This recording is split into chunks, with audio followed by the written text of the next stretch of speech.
Hi, so this is ECE 4430, project number 4, the analog system design project for ultrasound in vivo imaging, receiver front end design. We are Sang-hoon, Joshua, Malik, and Arya. Today, we will be discussing the front end analog signal processing for a single channel of an ultrasound receiver used for body imaging, where we need to face concerns such as area minimization, because it'll be an implanted device potentially in small areas like the blood vessels.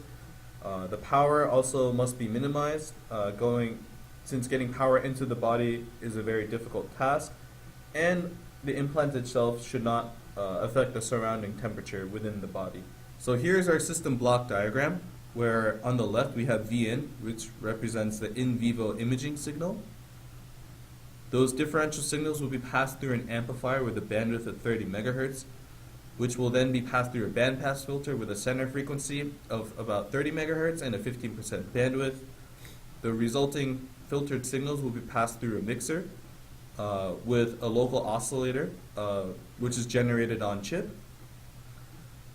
The resulting mixed signal, differential signal, will be passed through a difference amplifier to combine it into a single-ended signal, which will then be passed through a low-pass filter to create a 1.5 megahertz band-limited signal. Finally, it'll be amplified to provide the 1 volt peak-to-peak output. So here's our specification table. On the top, we have an output voltage of 1 volt peak-to-peak necessary for the ADC for the next stage.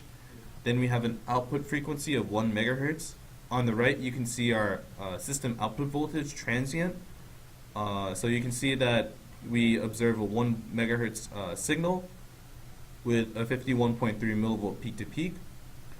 Our signal-to-noise ratio for an 8-bit ADC should be at least 50 dB. We achieve 76.22 dBs. Now, for power consumption and area, we want to minimize those two quantities because they will be in vivo, right? So they'll be within the body, and we do not want our implanted devices to provide us too much heat in the surrounding environment and too much area. And in our design, we achieve 15 milliwatts and an area of 187 micrometers by 252 micrometers.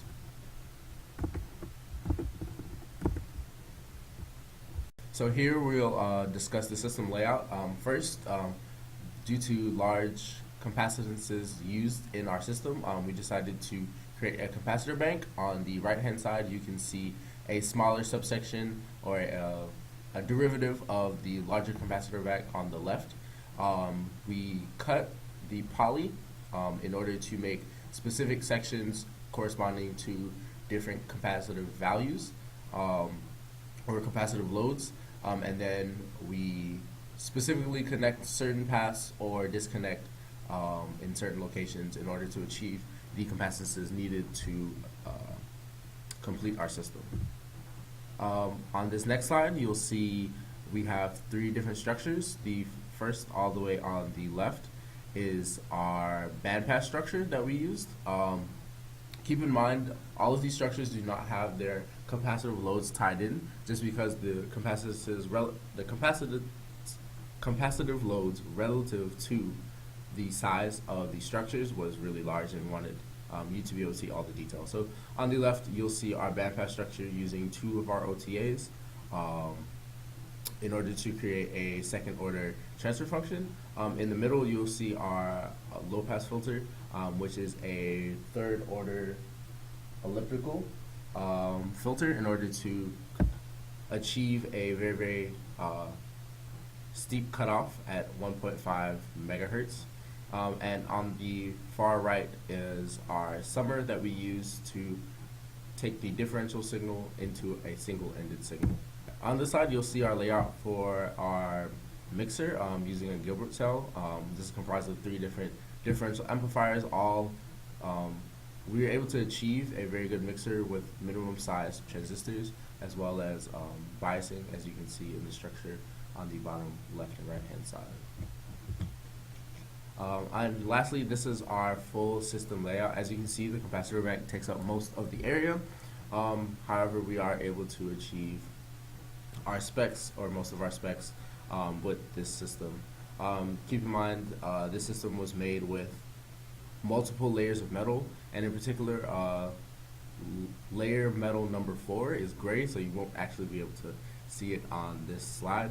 But there are connections in between the summer end, which is on the top of the capacitor bank to the right, and the LPF, which is on the right hand side of the capacitor bank facing down. And you can see the signal path going around the capacitor bank from top to right. This is the OTA block we're going to use for every op amp you see in this project. It's basically what we get from Project 2. Alright, here you can see our bandpass filter that we used at the very front of our system.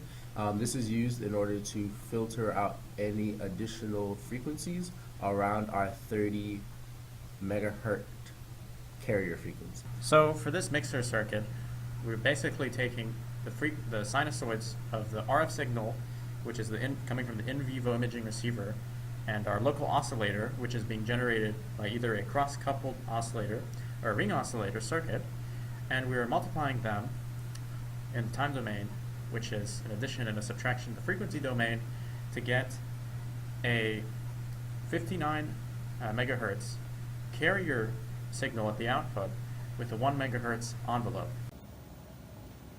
Okay, so basically in the mixer you have the multiplication of two sinusoidal signals in the time domain, which according to a trig identity results in a sinusoidal expression with the subtraction of the frequencies of the two signals, and another sinusoidal expression with the addition of the two frequencies. Here on this frequency spectrum you can see better how that works. So the RF signal, which is coming from the in vivo receiver, is typically always subtracted from the local oscillating signal. And because the local oscillating signal is less than the RF signal, this operation is going to end up getting you a sinusoidal signal at -1 megahertz. But because sinusoidal signals in the frequency spectrum always have two components, which is a positive frequency and negative frequency component, the same can be said of the negative frequency components.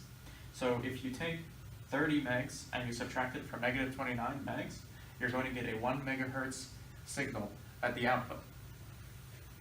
Alright, here you can see our differential adder. This is to take our differential signals and make it into a single-ended signal. This is done by taking the signal on the plus and subtracting it by the signal that's on the minus. And with the differential signal, since they are 180 degrees out of phase, this essentially ends up giving us a output that's twice our input, ideally. Our capacitors are matched in order for us to get mainly a gain of 1, and then we also use floating gates on the inputs of the differential adder in order to give the output a DC bias. Okay, so the final block in our front end system is going to be the low pass filter. So this filter, we want to have a very steep drop off. So basically we want to pass 1 megahertz, which is our signal of interest, and then very shortly after, at 1.5 megahertz, we want a really steep drop off. So the way we chose to do this is to cascade a third order elliptic filter, which was going to have a steep drop off, with a first order Butterworth, which was going to give us a sloping tail instead of just having a flat tail. Now, in order to design this, we looked in MATLAB in the filter design toolbox, and we plotted the poles and zeros in the theoretical transfer function. Now that we have these poles and zeros, we can implement this using a cadence design. Now when we fill out the capacitor values in the schematic shown on the previous slide, we can choose our poles and zeros in the transfer function. So the transfer function is plotted to the right, and you can see it has a very steep drop-off point, which is exactly the behavior that we desired. So specifically at 1 megahertz, which is the pass band, the value we have for gain is 1.31 dB.